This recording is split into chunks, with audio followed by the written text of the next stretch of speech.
जिला अबकारी अतिरिक्त अधीक्षक शशिकांत दत्तों निर्देश क्रमे आज सकाळ प्राय 8:30 भोगरे अबकारी पुलिस पक्षर चढ़ाऊ कर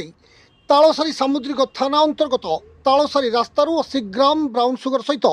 जड़े युवक को गिरफ कर कोर्ट चालाण कर गिरफ युवक जनक जगतसिंहपुर जिला बालिकुदा थाना नरला ग्रामर सत्यव्रत स्वाई पुओ ब्रह्मानंद स्वाई बोली जमापड़ा बेले जबत ब्राउन सुगर आनुमानिक मूल्य प्राय 8 लाख टंका हेबो बोली अबकारी थाना पक्षर कहुई। ठीक सेहीपरि सकाळ प्राय 6:30 बेले जलेश्वर अबकारी थाना पक्षर चढ़ाऊ कर 130 ग्राम ब्राउन सुगर और गोटे मोटरसाइकेल सहित जड़े युवक को स्थानीय शिखरपुर पोल रास्तार गिरफ कर कोर्ट चालाण कर गिरफ युवक जनक होउछंती बालेश्वर जिला बलरामगढ़ी सामुद्रिक थाना अंतर्गत सेही ग्रामर स्वर्गत बासुदासंग पुओ अरविंद दास एवं जबत ब्राउन सुगर आनुमानिक मूल्य प्राय 13 लाख टंका हेबो बोली जणापड़ी। बालेश्वर जिला भोगरेरू स्वरित सपन पंडा रिपोर्ट, जीटीवी ओडिया।